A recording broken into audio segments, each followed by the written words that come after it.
Have you ever wondered how one man could rise to power and use his position to cause so much suffering and fear? Get ready to dive into the dark history of Nero, Rome's cruelest emperor. In this video, we'll reveal the dark secrets and atrocities that marked his reign, touching on the pain of a people who lived under tyranny and oppression. If you feel you've ever faced ruthless leaders or unjust situations, you'll identify with Nero's victims and understand the depth of the impact of his rule. But don't worry, we'll also show you how the truth finally came out, offering a solution and hope for justice. So let's start our video journey, but first check if you're already subscribed, and if you're not, don't forget to subscribe, because on this channel I'll be bringing you several exciting stories about the Roman Empire every week, and you can't miss a single one. Nero was a very famous emperor of Rome, but not for good reasons. He started ruling when he was only 16 and did some very bad things. Among them, he killed his own mother, set fire to Rome, and persecuted Christians. Let's learn more about the history of this man who is remembered as one of Rome's worst emperors. Nero was born on December 15, 37 BC. His real name was Lucius Domitius Enobarbo, and he was born in a town called Angius, near Rome. Nero came from a very powerful family. His father, New Domitius Enobarbo, was the grandson of Mark Antony and Octavia, which made Nero the nephew of Rome's first emperor, Augustus. But Nero's family also had many tragedies and scandals. Nero's father, New, was not an easy man. He was accused of treason, adultery, and incest. These charges were only dropped when Emperor Tiberius died. But the shadow of these suspicions remained over Enobarbo's family. New died when Nero was just 2 years old, leaving him fatherless. Nero's mother, Agrippina, was also a controversial figure. She was the daughter of a great Roman general and sister of the Emperor Caligula. When Caligula became emperor, Agrippina and her sisters received many honors. But their fortunes changed quickly. A year after Nero's birth, Caligula's most beloved sister, Drusilla, died. This made Caligula very sad, and he began to distance himself from Agrippina and his other sisters. People even began to question Caligula's sanity. When Nero was just 2 years old, his mother Agrippina, his aunt Laelia, and Marcus Aemilius Lepidus, the widower of his aunt Drusilla, tried to overthrow the Emperor Caligula in a conspiracy called the Three Daggers Plot. They wanted to put Lepidus on the throne, but were discovered. As punishment, Lepidus was executed and Agrippina and Laelia were exiled. Fatherless and with his mother far away, Nero went to live with his aunt while Caligula took over his inheritance. 2 years later, in 41 AD, Caligula and his family were assassinated and Claudius became the new emperor. This change shook Rome and paved the way for Nero.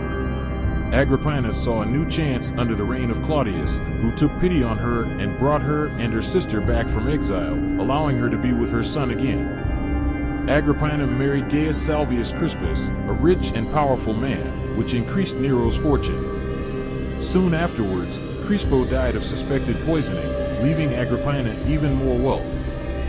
The execution of Messalina, Claudius' third wife, left a void in the emperor's heart. The Senate applied pressure, and Agrippina used her political skills to marry Claudius, even though a marriage between uncle and niece was frowned upon in Roman society. As the new empress, Agrippina not only influenced the empire's policies, but also ensured her son's future. She manipulated Claudius into adopting Nero, changing his name to Nero Claudius Caesar Drusus Germanicus and ensuring the best education for him with Seneca as his tutor. Determined to make Nero the heir, Agrippina deprived Britannicus, Claudius' legitimate son, of his rights and isolated him from his father. Do you like history? Don't forget to like the page and leave a comment. Claudius began to regret his decisions and talked openly about divorcing Agrippina and dismissing Nero. He wanted Rome to be ruled by a true Caesar, so he began to groom Britannicus for the throne. This fueled resentment within the palace and gave Agrippina reason to act. On October 13, 54, during a banquet, Claudius was poisoned with mushrooms, and many ancient sources believe that Agrippina was behind it. After the death of Claudius, Nero, aged just 16, became emperor. In the early years, he was strongly influenced by his mother, Seneca, and the prefect of the Praetorian Guard. He reversed Claudius' decrees, calling him a foolish and trembling old man, and restored some of the Senate's power. Nero wanted more time to devote to his personal interests rather than governing the empire. However, Nero's inner circle began to warn him about his mother's suspicious conduct. The rest of Nero's history is marked by his tyranny and cruelty, which made him one of Rome's most infamous emperors. In 55, Nero began to move away from the influence of his mother, Agrippina. It all started when Nero fell in love with a former slave. Agrippina didn't like this at all and demanded that Nero end the affair. She also declared that Britannicus, the legitimate son of Claudius, was the true heir to the throne. Agrippina was quick to denounce the abuses of the imperial family, including her own marriage, which she said had been marred by poisonings and betrayals. Nero, however, resisted his mother's attacks and had the support of his tutor, Seneca, who defended the emperor's independence in personal matters.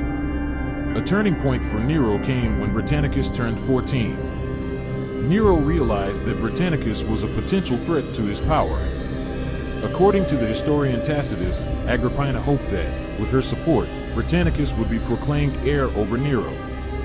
However, in a twist, Britannicus died suddenly and suspiciously on February 12, 55, the day before he was declared an adult. Nero claimed that Britannicus had had an epileptic fit, but many ancient historians accused Nero of poisoning. After Britannicus' death, Nero and his wife Octavia expelled Agrippina from the imperial residence, marking the end of his mother's direct influence over him. Although Agrippina still maintained some degree of influence during the following years, this period is often considered the best years of Nero's reign. Agrippina continued to be acclaimed as Augusta, even though she lived in Messina, and she and Nero still met from time to time. However, the relationship between mother and son was deteriorating rapidly. Nero was increasingly independent and eager to consolidate his own power, beginning to undermine Agrippina's authority. At the end of 58, the conflict between Nero and Agrippina reached a new level. Agrippina and a group of soldiers and senators were accused of plotting to overthrow Nero. In addition, Agrippina discovered that Nero was having a secret relationship with Poppaea Sabina, the wife of his friend Otto. This could further damage the young emperor's reputation. Divorcing Octavia and marrying Poppaea would not have been possible with Agrippina still alive. Nero decided he needed to kill his mother, but postponed the plan until 59, when the situation became untenable. The stories vary, but Tacitus describes an ingenious plot hatched by Nero. He considered various ways of assassinating Agrippina, but chose one that seemed the least suspicious, building a boat that would automatically sink while she was on board. The plan was to trick Agrippina into thinking it was a peaceful trip. However, as she boarded the boat, Agrippina realized something was wrong when a lead roof collapsed on her. Luckily, she managed to escape the impact. The crew, realizing that their plan had failed, tried to sink the boat. Nevertheless, Agrippina managed to swim to shore, where she was greeted by a crowd of admirers who were unaware of the assassination attempt. The betrayal was not over. A friend of Agrippina's was attacked by the rowers and drowned as she cried out to be saved, claiming to be Agrippina herself. When Nero heard that his mother had survived, he sent 3 assassins to make sure she didn't escape alive. Nero carried the weight of his mother's death on his conscience and, consumed by guilt, was haunted by nightmares involving her. After Agrippina's death, everything started to go downhill for Nero. He adopted a more autocratic stance, removing his most influential advisors and accusing them of conspiracy. His tutor Seneca was also the target of accusations and was forced to withdraw from public life. Nero's relationship with the Senate deteriorated, marked by treason trials and executions of rivals, reflecting his growing paranoia and distrust. What do you think so far? Surprising, isn't it? Follow our channel and stay up to date with all the videos posted this week.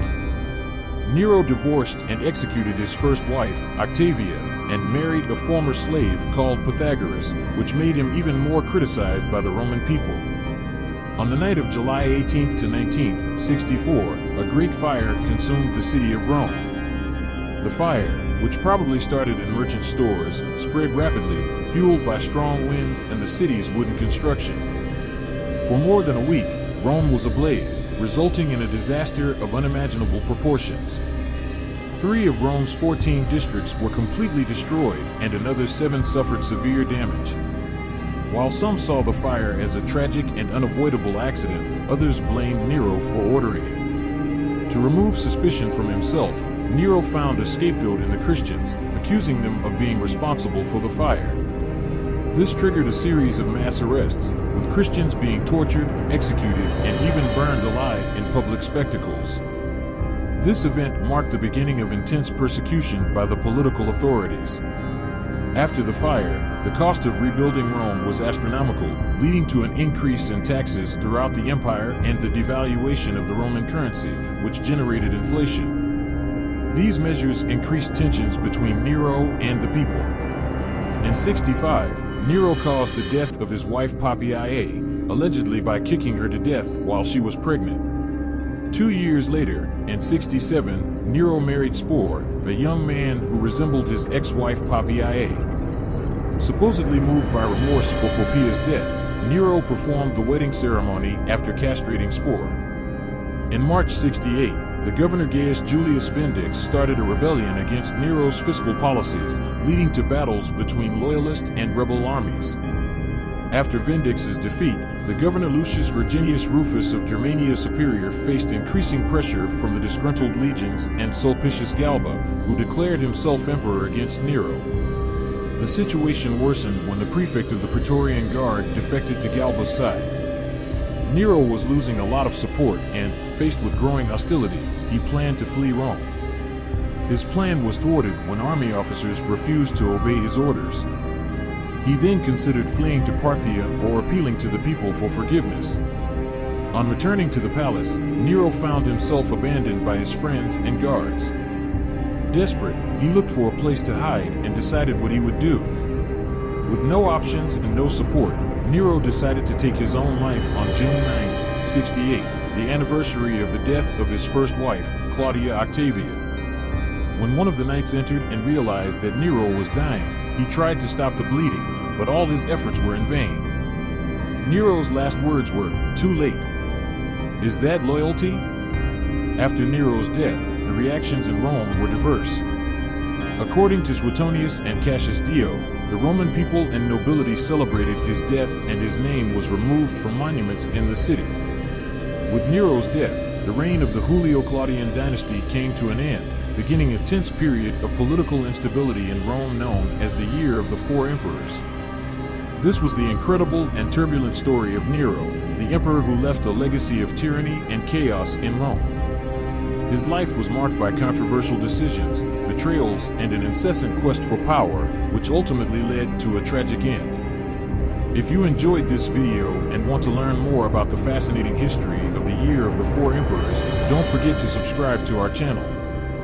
That way, you won't miss any of our upcoming videos full of surprising and exciting stories. Also, leave a comment below telling us what you thought of Nero's story. We want to know your opinion and your questions. Thank you very much for watching, and see you in the next video. Subscribe to the channel and turn on notifications so you don't miss any content. Leave a like and share this video with your friends. Comment below with your opinions and questions. We'd love to hear from you.